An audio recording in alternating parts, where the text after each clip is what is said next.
Hello साथियों, मैं लोकेश शाह। व्यष्टि अर्थशास्त्र की हमारी A0 सीरीज़ चल रही है, जिसमें हम इंट्रोडक्शन ले रहे हैं और पार्ट 1 में हमने अर्थशास्त्र की प्रकृति, सीमाएं, परिभाषाएं, ये सभी हमने देखा। और अब ये है हमारा पार्ट 2। इसमें हम देखते हैं, सबसे पहले लेते हैं अर्थव्यवस्था का वर्गीकरण। किस बेस पे वर्गीकरण? देखिए, विकास के स्तर पर अगर हम बात करें तो अल्प विकसित, अविकसित, विकसित ये प्रकार होंगे। लेकिन हम साधनों के स्वामित्व के आधार पर अगर हम बात करें तो 3 प्रकार की हमारी अर्थव्यवस्थाएं हैं। एक तो है पूंजीवादी अर्थव्यवस्था, कैपिटलिस्ट इकोनॉमी। दूसरा है समाजवादी अर्थव्यवस्था, सोशलिस्ट इकोनॉमी। और तीसरा है मिश्रित अर्थव्यवस्था, मिक्स्ड इकोनॉमी। अब एक एक को हम लेते हैं। पहला है पूंजीवादी अर्थव्यवस्था, जिसको हम बाजार अर्थव्यवस्था भी कहते हैं, कैपिटलिस्ट इकोनॉमी या मार्केट इकोनॉमी, है ना। ये क्या होती है? तो पूंजीवादी, अब ऐसे याद करने के लिए हम एक शब्द याद रखें, पूंजीवादी मतलब प्राइवेट, है ना। अब परिभाषा बनाते हैं, उत्पादन के साधनों का स्वामित्व, संचालन और नियंत्रण। स्वामित्व, संचालन और नियंत्रण निजी हाथों में हो या निजी क्षेत्र के पास हो, उसे हम पूंजीवादी अर्थव्यवस्था कहते हैं। All resources are owned, operated and controlled by the private sector। ठीक है ना। सारे रिसोर्सेज की ओनरशिप, ऑपरेट और कंट्रोल किसके पास है? प्राइवेट सेक्टर के पास। इसको हम पूंजीवादी अर्थव्यवस्था या बाजार अर्थव्यवस्था कहते हैं। इसमें जब प्राइवेट की ही बात हो गई तो ये उत्पादन क्यों करते हैं? इनके उत्पादन का मुख्य उद्देश्य क्या है? निजी लाभ को अधिकतम करना। ये अपने लाभ को अधिकतम करना चाहते हैं, अधिक से अधिक लाभ कमाना चाहते हैं। और ऐसी अर्थव्यवस्था है ना, इसका संचालन कैसे होता है? तो बाजार की जो मांग और पूर्ति की शक्तियां हैं, जिसको हम कीमत संयंत्र कहते हैं, कीमत तंत्र, प्राइस मैकेनिज्म, मतलब बाजार में मांग और पूर्ति की जो शक्तियां हैं वही स्वतंत्र रूप से बाजार का संचालन करती हैं। यहाँ गवर्नमेंट का कोई बहुत ज़्यादा इंटरफियर नहीं होता है, बाजार की शक्तियाँ ही बाजार को चलाती हैं। इसमें एक बात ध्यान रखनी है, इसमें उपभोक्ता की संप्रभुता, सॉवरेनिटी ऑफ कंज्यूमर। उपभोक्ता की संप्रभुता का मतलब क्या है? उपभोक्ता राजा होता है, उपभोक्ता सम्राट है। ये प्रश्न कितनी बार एग्जाम में मैंने देखा कि किस प्रकार की अर्थव्यवस्था में उपभोक्ता को सम्राट, किंग, राजा कहा जाता है या उपभोक्ता की संप्रभुता होती है। तो ये पूंजीवादी अर्थव्यवस्था में, इसको हमने यहाँ अलग से भी समझाया है, उपभोक्ता की संप्रभुता क्या होती है। तो पूंजीवादी अर्थव्यवस्था, ये किसने कहा उपभोक्ता राजा होता है? बेनहम ने कहा। ये भी ध्यान रखना है कि प्रोफेसर बेनहम ने ये कहा कि पूंजीवादी अर्थव्यवस्था के अंतर्गत उपभोक्ता की प्रभुसत्ता होती है, उपभोक्ता राजा होता है। राजा क्यों कहा है? क्योंकि उसकी पसंद और उसकी इच्छा के अनुसार वस्तुओं और सेवाओं का उत्पादन किया जाता है। वो जो चाहेगा उसका उत्पादन होगा। इट मीन्स उपभोक्ता की इच्छा के अनुसार बाजार चल रहा है, इच्छा के अनुसार वस्तु और सेवाओं का उत्पादन हो रहा है, इसलिए उपभोक्ता को राजा कहा है। और इस बाजार में मांग और पूर्ति की शक्तियां हैं, वही बाजार का संचालन कर रही है। यहाँ भी हमने यही लिखा है कि उपभोक्ता की पसंद और इच्छा के अनुसार उत्पादन किया जाता है। अब हम लेते हैं समाजवादी या नियोजित अर्थव्यवस्था। एक बात और थोड़ा इसमें ये देख लें, पूंजीवादी अर्थव्यवस्था में देखिए, इसमें उपभोक्ताओं का शोषण ज़रूर होता है, क्योंकि जिसमें अधिकतम लाभ हो उसी का एक तो उत्पादन किया जाता है, कीमतें अधिक होती हैं। इसमें सामाजिक कल्याण का ऐसा कोई उद्देश्य नहीं होता है।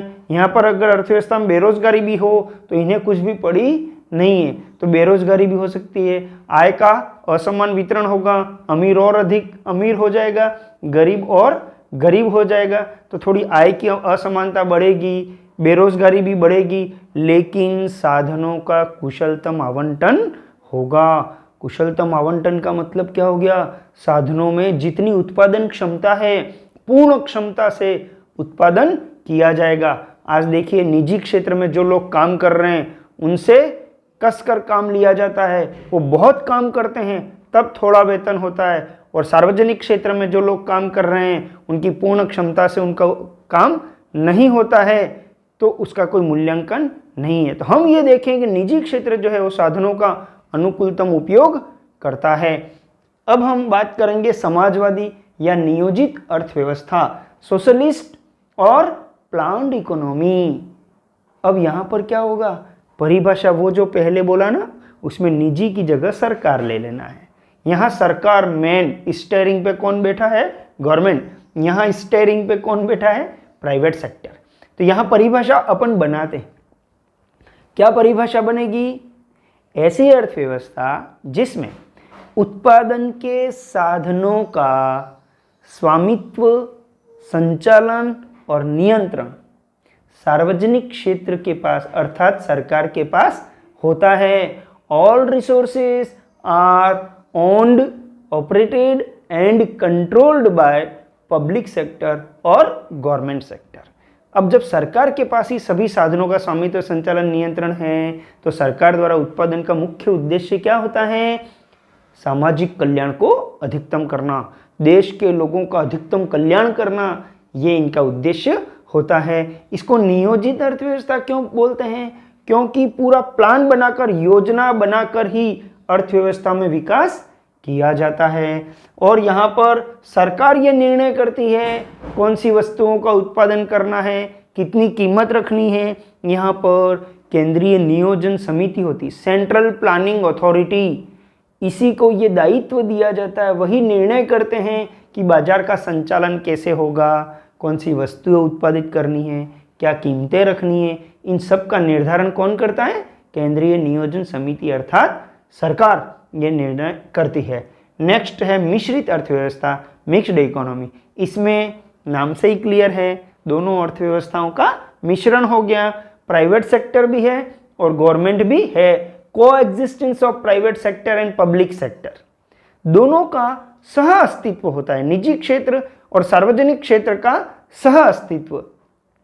अब दोनों एक साथ हैं तो फिर उद्देश्य भी दोनों के साथ में। परिभाषा तो ये बनेगी कि उत्पादन के साधनों का स्वामित्व, संचालन और नियंत्रण निजी व सार्वजनिक क्षेत्र दोनों के पास होता है, और यहाँ उत्पादन का उद्देश्य अधिकतम लाभ के साथ साथ अधिकतम कल्याण करना भी होता है। और यहाँ पर बाजार का जो संचालन है वो सरकार और निजी क्षेत्र दोनों मिलकर करते हैं। अब हम बात करेंगे मानवीय आवश्यकताएं, ह्यूमन वांट्स। आवश्यकताएं, हमारी जो आवश्यकताएं हैं उनकी क्या क्या विशेषताएं हैं। पहले तो हम बात करें आवश्यकता क्या होती है। वांट किसको बोलते हैं? इफेक्टिव डिजायर, प्रभावपूर्ण इच्छा को आवश्यकता बोलते हैं। इसको हम थोड़ा सा डिटेल में और कंपैरेटिव हम डिमांड वाले चैप्टर में और देखेंगे। आवश्यकता का मतलब होता है प्रभावी इच्छा। कैसे?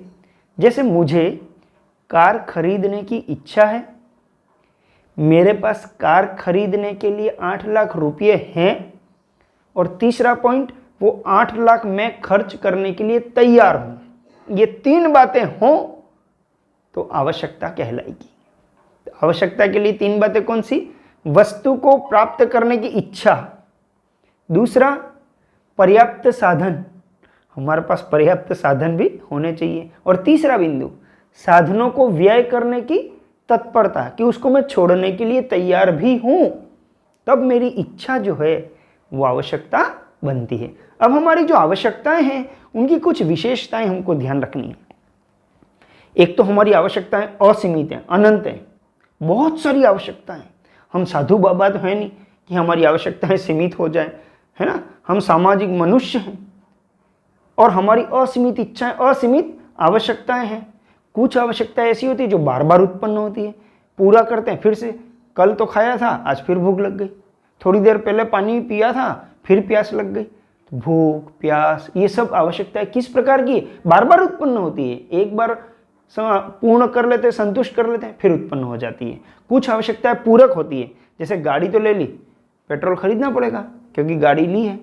मोबाइल ले लिया, सिम खरीदनी पड़ेगी क्योंकि मोबाइल बिना सिम का मतलब क्या है। इसलिए कुछ आवश्यकताएं पूरक होती हैं, है ना। एक आवश्यकता को पूर्ण करते हैं, दूसरी फिर उत्पन्न हो जाती है। हम सोचते हैं चलो मोटरसाइकिल ले आते हैं, टू व्हीलर नहीं अपने पास, मोटरसाइकिल ले आए, फिर सोचते हैं यार कार तो चाहिए, कार ले आए, अरे थोड़ी और महंगी कार चाहिए, महंगी कार आ जाए, हेलीकॉप्टर ले आए। मतलब हमारी आवश्यकताएं कभी खत्म नहीं होती हैं। इसके बाद आवश्यकताओं की प्राथमिकताएं, प्रायोरिटीज डिफरेंट होती हैं, भिन्न भिन्न उनकी तीव्रता या प्राथमिकता होती है। कुछ आवश्यकताएं ज़्यादा जरूरी होती है, कुछ आवश्यकताएं कम जरूरी होती है। कैसे? जैसे मान लो मुझे LCD या LED टीवी भी लानी है और घर में गेहूं भी लाने, पहले गेहूं लाने पड़ेंगे, टीवी बाद में देखेंगे, है ना। इसलिए गेहूं लाना है, घर का राशन लाना है, ये मोर प्रायोरिटी में आएगा। और दूसरी जो लग्जरियस चीज़ें हैं वो थोड़ी लेस प्रायोरिटी में आएंगी, उनकी प्राथमिकता थोड़ी कम है, वो बाद में पूरा करेंगे। ये कुछ आवश्यक विशेषताएं जो हैं, एक ये पॉइंट भी लिखा, कुछ आवश्यकताएं समय और तकनीक के अनुसार जैसे टेक्नोलॉजी बदल गई, चलो अब ये फ़ोन या ये कंप्यूटर काम का नहीं है, ये फ़ोन ले आए, ये कंप्यूटर ले आए, या ये वॉशिंग मशीन काम की नहीं, अब ये वॉशिंग मशीन ले आए। क्यों? टेक्नोलॉजी चेंज हो गई, समय बदलता है तो हमारी आवश्यकताएं भी बदलती रहती हैं। अब हम बात करें आर्थिक समस्या, इकोनॉमिक प्रॉब्लम क्या होती है, आर्थिक समस्या किसको कहेंगे। तो पहले हम ये बात करें कि हमारी आवश्यकताएं एक तो असीमित हैं और हमारे साधन है वो सीमित हैं, है ना। साधन को यूँ मान लो, अभी रुपये को यूँ मान लो कि ये साधन है, हमारी आवश्यकताएं असीमित हैं, साधन सीमित है। साधनों के कई वैकल्पिक उपयोग है, विकल्प है हमारे पास। मेरे पास 1000 रुपया था, 1000 में ये भी खरीद सकते हैं, वो भी खरीद सकते हैं, वो भी खरीद सकते हैं। अब यहाँ मुझे चॉइस करना पड़ेगा, चयन करना पड़ेगा। यार मेरे पास तो 1000 रुपये ही हैं और आवश्यकताओं की लिस्ट लंबी है, तो इस 1000 रुपये से पहले मैं क्या क्या खरीदूँ, ये जो मैं सिलेक्शन कर रहा हूँ, ये मैं जो चॉइस कर रहा हूँ, यही आर्थिक समस्या है। तो चयन हमको क्यों करना पड़ा? क्योंकि हमारी आवश्यकताएं असीमित हैं, साधन हमारे सीमित हैं और साधनों के वैकल्पिक उपयोग हैं, तो हमको चयन करना पड़ता है। Problem of choice is an economic problem. चयन की समस्या या चुनाव की समस्या ही आर्थिक समस्या है। अब चयन की समस्या क्यों उत्पन्न होती है या आर्थिक समस्या क्यों उत्पन्न होती है, यही हमारा अगला टॉपिक है कि आर्थिक समस्या क्यों उत्पन्न होती है। इसमें 4 पॉइंट अपने को ध्यान रखने हैं, 2 आवश्यकता के और 2 साधनों के, ये याद रखना। पहला पॉइंट, हमारी मानवीय आवश्यकताएं असीमित हैं, अनंत हैं, ठीक। दूसरा पॉइंट, आवश्यकताओं की प्राथमिकताएं भिन्न भिन्न है, कुछ ज़्यादा जरूरी है, कुछ कम जरूरी। चलो 2 पॉइंट तो आवश्यकताओं के हो गए। 2 पॉइंट हम साधनों के ले लेते हैं कि साधन है वो सीमित मात्रा में उपलब्ध है, resources are limited, human wants are unlimited, wants have different priorities, some are more urgent, some are less urgent। Third point आ गया resources are limited, और 4 आ गया resources have alternative uses। जो साधन हैं उनके कई वैकल्पिक उपयोग हैं। ये 4 कारणों के कारण चयन की समस्या या आर्थिक समस्या उत्पन्न होती है। अब हम बात करते हैं दुर्लभता की समस्या। दुर्लभता क्या होती है? इससे पहले भी मैं समझा चुका हूं। दुर्लभता, scarcity, limitation of supply compare to its demand. हमारे जो रिसोर्सेज हैं उनकी सप्लाई लिमिटेड है लेकिन डिमांड बहुत ज़्यादा है। तो मांग की तुलना में, संसाधनों की मांग की तुलना में पूर्ति की सीमितता को ही हम दुर्लभता की समस्या कहते हैं। तो ऐसी स्थिति में हमें संसाधनों का कुशल आवंटन करना पड़ता है ना। अब हम लेते हैं अर्थव्यवस्था की केंद्रीय या मूलभूत समस्याएं। वैसे जब केंद्रीय समस्याओं की बात करें तो हम 3 ही लेते हैं। मैंने यहाँ कुल 6 समस्या लिखी हैं, मेन जो है वो 3 है, 1, 2 और 3। What to produce, how to produce and for whom to produce, ठीक है ना। अब हम पहली समस्या लेते हैं, क्या उत्पादन किया जाए। समस्या क्यों उत्पन्न होती उस पर तो चर्चा हो गई। सोचें, हम इस बिंदु पर सोचें, इसका आंसर बनाएंगे।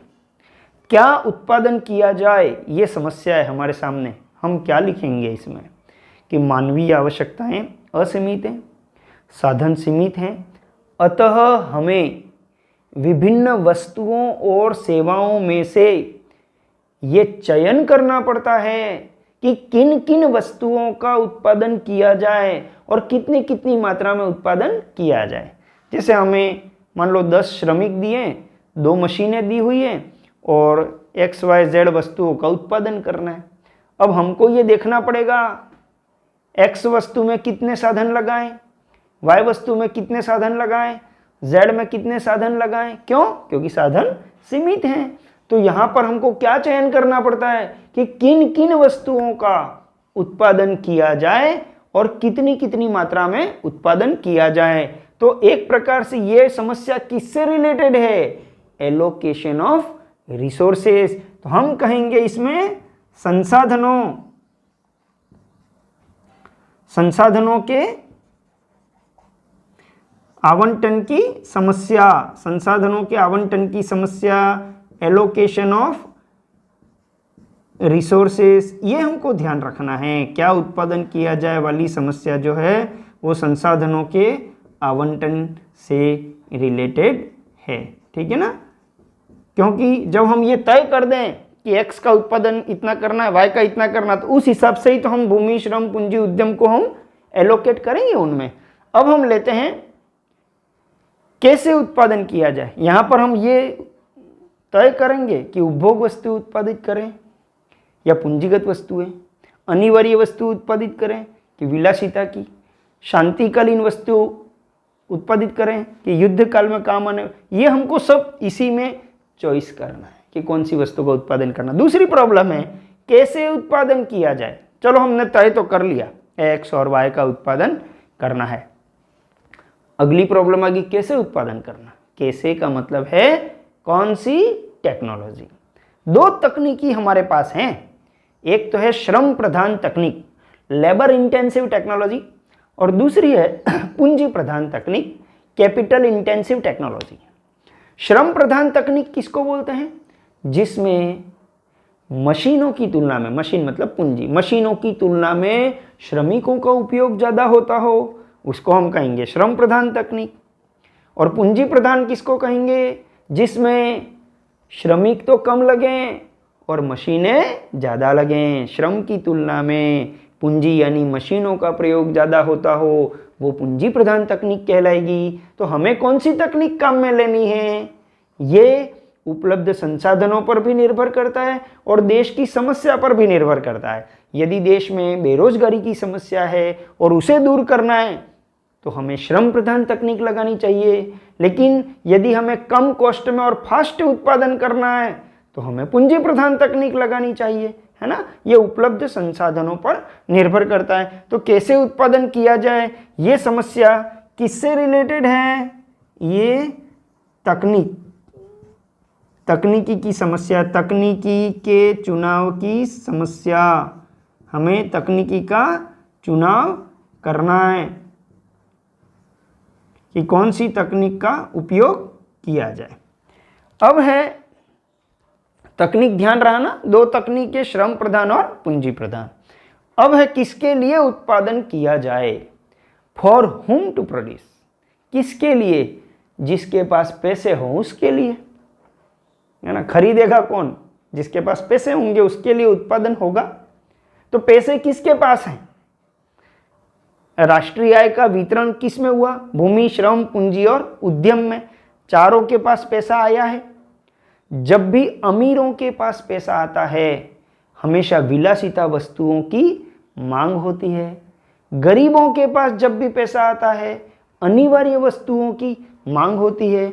यदि देश में विलासिता की वस्तुएं ज़्यादा उत्पादित हो रही हैं तो इससे क्या संकेत मिल रहा है कि देश में आय का असमान वितरण है। अमीर ज़्यादा अमीर है, गरीब बहुत ज़्यादा गरीब है। और यदि देश में अनिवार्य वस्तुओं का उत्पादन बहुत ज़्यादा हो रहा है तो हम समझ जाएंगे कि देश में निचले तबके तक, अंतिम व्यक्ति तक भी पैसा पहुंचा है, अर्थात आय का समान वितरण है। तो इस समस्या से हमें क्या संकेत मिलता है? आय के वितरण का ज्ञान होता है कि अर्थव्यवस्था में आय का वितरण समान है या असमान है। इससे हमें मालूम पड़ जाएगा किसके लिए उत्पादन किया जाए, और कैसे मालूम पड़ेगा, कौन सी वस्तुओं का उत्पादन हो रहा है। ये आय के वितरण से रिलेटेड प्रॉब्लम है, आय के वितरण से संबंधी, ठीक है ना। नेक्स्ट, अब ये तो 3 तो मेन प्रॉब्लम थी, इसके अलावा 3 और प्रॉब्लम है। केंद्रीय समस्याएं मेन ये 3 हैं, लेकिन इसके अलावा 3 अन्य समस्याएं हैं। संसाधनों के पूर्ण उपयोग या पूर्ण रोजगार की समस्या। हमको ये देखना है, जब हम ये रोना रो रहे हैं कि हमारे पास साधन सीमित हैं, तो फिर अगर सीमित साधन हैं तो उनका पूरा उपयोग होना चाहिए। जैसे हमने 6 श्रमिक दिए, 4 काम कर रहे हैं, 2 तो बैठे, तो फिर पूर्ण रोजगार कहाँ हुआ। जब हम एक तरफ ये कह रहे हैं कि हमारे पास संसाधन सीमित हैं, तो सीमित साधनों का क्या पूर्ण उपयोग हो रहा है, क्या पूर्ण रोजगार है कि नहीं देश में, ये हमें ध्यान रखना है। पूर्ण रोजगार की समस्या होना चाहिए। अगला है संसाधनों के अनुकूलतम आवंटन, optimum allocation of resources, optimum use of resources. Optimum use, इष्टतम उपयोग, अनुकूलतम उपयोग क्या होता है कि एक श्रमिक अगर दिन में 8 घंटे उत्पादन कर सकता है, तो क्या वो पूर्ण 8 घंटे काम कर रहा है क्या? या एक श्रमिक दिन में 10 इकाइयों का उत्पादन कर सकता है, उसकी कैपेसिटी है, क्या वो 10 इकाइयों का उत्पादन कर रहा है? ऐसा नहीं 6 इकाई का उत्पादन कर रहा है, तो फिर ये अनुकूलतम नहीं हुआ। अगर वो 6 का उत्पादन कर रहा है तो अनुकूलतम उत्पादन नहीं हुआ। यदि वो 10 की कैपेसिटी और 10 का उत्पादन कर रहा है, हम कहेंगे संसाधनों का अनुकूलतम, ऑप्टिमम यूज हो रहा है। ऐसी बात हम क्यों कर रहे हैं? क्योंकि हमारे पास साधन सीमित हैं। नेक्स्ट, छठा है संसाधनों की वृद्धि की समस्या, आर्थिक वृद्धि की समस्या। संसाधनों की वृद्धि, क्या हमने कोई विकल्प खोजे हैं कि नहीं? संसाधन तो सीमित हैं, तो इस संसाधनों के विकल्प हमने खोजे या नहीं खोजे? जैसे आप देखिए ऊर्जा क्षेत्र, एनर्जी सेक्टर में हम देखें, थर्मल पावर जो है, थर्मल पावर के लिए हमको कोयला चाहिए। अब कोयला जमीन में से निकल रहा है, कोई जमीन में उग तो नहीं रहा है कोयला, एक दिन तो खत्म होगा, है ना। ये तो मिनरल्स हैं, जमीन में से एक दिन कभी न कभी तो खत्म होंगे, एक्सप्लॉइटेशन ज़्यादा हो रहा है। तो क्या हमने इसके विकल्प ढूंढे? बिल्कुल ढूंढे। विंड एनर्जी, है ना, ये जैसे पवन ऊर्जा है, सोलर एनर्जी, सौर ऊर्जा है, ये सब क्या है? इसके विकल्प हैं। ये संसाधनों की वृद्धि कहलाएगी। जब हम एक तरफ ये कह रहे हैं कि संसाधन सीमित हैं, तो क्या संसाधनों के अन्य विकल्पों की खोज हो रही है? क्या विकल्पों की वृद्धि हो रही है कि नहीं? ये संसाधनों की वृद्धि या आर्थिक वृद्धि की समस्या है। इस प्रकार से हमने ये अर्थव्यवस्था की केंद्रीय 3 समस्याएं और अन्य ये समस्याएं देखी। अब हम लेते हैं केंद्रीय जो समस्याएं हैं, क्या, कैसे और किसके लिए 3 मूलभूत समस्याएं हैं, इनका समाधान जो है वो अलग अलग अर्थव्यवस्था में कैसे होगा। पहला है जैसे पूंजीवादी अर्थव्यवस्था। पूंजीवादी अर्थव्यवस्था मतलब कुल मिला के प्राइवेट सेक्टर, है ना। यहाँ पर क्या, कैसे और किसके लिए इन समस्याओं का समाधान करना है। समाधान कौन करेगा? कीमत तंत्र, प्राइस मैकेनिज्म। ये कीमत तंत्र क्या होता है? तो बाजार की मांग और पूर्ति की शक्तियाँ स्वतंत्र रूप से कार्य करती हैं। मांग और पूर्ति जहाँ बराबर होते हैं वहाँ कीमत तय अपने आप हो जाती है, कोई कीमत तय नहीं करता है। तो बाजार की मांग और पूर्ति की शक्तियाँ स्वतंत्र रूप से जब कार्य करती हैं और कीमत का निर्धारण करती हैं, तो ये कहलाता है कीमत तंत्र। इसमें सरकार का कोई रोल नहीं होता है। तो कीमत तंत्र के द्वारा तीनों समस्याओं का समाधान होता है। तीनों समस्याएं देख लेते हैं। क्या उत्पादन किया जाए? तो पूंजीवादी में किसका उत्पादन करेंगे? जिनकी कीमत ज़्यादा हो उन वस्तुओं का उत्पादन करेंगे। क्यों? क्योंकि उनको तो लाभ कमाना है। तो कीमतें ज़्यादा किसकी होती हैं? विलासिता की वस्तु है, लग्जरियस गुड्स, ऐशो आराम की जो चीज़ें हैं उनकी जिनकी कीमतें भी ऊंची होती है, उन चीज़ों का उत्पादन करेंगे। कैसे उत्पादन किया जाए? 2 टेक्निक है, श्रम प्रधान और पूंजी प्रधान, लेबर इंटेंसिव और कैपिटल इंटेंसिव। तो कौन सी तकनीक काम में लेंगे? वो ये देखेंगे जिसमें कॉस्ट कम लगती हो, लागत कम, खर्चा कम होता हो, लाभ ज़्यादा मिलता हो, है ना, मार्जिन ज़्यादा मिलता हो, उस टेक्निक का उपयोग करेंगे। उनका देश में बेरोजगारी और उससे कोई लेना देना नहीं है। तीसरा है किसके लिए उत्पादन किया जाए, फॉर होम टू प्रोड्यूस, किसके लिए उत्पादन किया जाए, अमीरों के लिए। क्यों? क्योंकि पैसे तो उनके पास ही, खरीदेंगे भी वही, ऊंची कीमत वाली वस्तुएं कौन खरीदेगा, अमीर वर्ग खरीदेगा, पूंजीपति खरीदेगा, उनके लिए उत्पादन किया जाता है। अब हम बात करते हैं समाजवादी अर्थव्यवस्था में इन समस्याओं का समाधान कैसे होगा। तो उसमें केंद्रीय नियोजन प्राधिकरण, सेंट्रल प्लानिंग अथॉरिटी, गवर्नमेंट एक कमेटी बनाएगी। वो कमेटी तय करेगी कि क्या उत्पादन करना है, कैसे उत्पादन करना है, किसके लिए उत्पादन करना है। तो पहले इसका समाधान, क्या उत्पादन करना है, तो कम कीमत वाली वस्तुओं का उत्पादन करेंगे ताकि हर व्यक्ति देश में खरीद सके, और अनिवार्य वस्तुओं का उत्पादन होगा ताकि मैक्सिमम लोग अपनी आवश्यकताएं, बेसिक नीड्स पूरी कर सकें। फिर एक कैसे उत्पादन किया जाए, तो यहाँ पर ये देखा जाएगा कि देश में ज़्यादा उपलब्ध साधन कौन से हैं। जैसे देश में जनसंख्या ज़्यादा है तो बेरोजगारी की समस्या होती है, इसलिए श्रम प्रधान तकनीक लगाई जाएगी। और अगर देश में पूंजी प्रधान देश है, मान लो पूंजी ज़्यादा है, तो पूंजी प्रधान तकनीक काम में होगी। लेकिन भारत, चाइना, ये सब अधिक जनसंख्या वाले देश हैं, तो यहाँ पर पॉपुलेशन ज़्यादा होने से श्रम प्रधान तकनीक लगानी चाहिए ताकि पूर्ण रोजगार प्राप्त किया जा सके। किसके लिए उत्पादन किया जाए, गरीब वर्ग के लिए। सरकार हमेशा ये देखी, क्योंकि उनका उद्देश्य क्या है, अधिकतम कल्याण करना है ना, इसलिए गरीब वर्ग और देश के अधिकांश लोगों की आवश्यकताएं पूरी हो जाए, उस दृष्टि को ध्यान में रखते हुए उत्पादन करेगी। और तीसरा है मिश्रित अर्थव्यवस्था। मिश्रित अर्थव्यवस्था में केंद्रीय समस्याओं का समाधान कैसे होगा, संशोधित कीमत तंत्र लिखा है, मॉडिफाइड प्राइस मैकेनिज्म। ये संशोधित कीमत तंत्र, पहले कीमत तंत्र देख लेते हैं जो हमने पहले बात की कि बाजार में मांग और पूर्ति की शक्तियों से कीमत निर्धारित हो गई। इस पेन की कीमत मान लो 30 रुपया निर्धारित हो गई। अब सरकार ये कहे नहीं यार ये 30 में तो बहुत महंगा हो जाएगा, इसको 25 में बेचो, यहाँ सरकार ने इंटरफियर किया। ये होता है मॉडिफाइड प्राइस मैकेनिज्म कि मांग और पूर्ति की शक्तियों से जो कीमत तय होती है उसमें फिर सरकार द्वारा फिर संशोधन करवाया जाता है, तो इसको हम बोलते हैं संशोधित कीमत तंत्र। ठीक है ना। भारत जैसे कौन सी अर्थव्यवस्था है, मिश्रित अर्थव्यवस्था है, तो यहाँ पर समस्याओं का समाधान किसके द्वारा होगा, संशोधित कीमत तंत्र के द्वारा। ठीक है, इस बात को हम परिचय वाले इस वीडियो को पार्ट 2 को यहीं समाप्त करते हैं। धन्यवाद।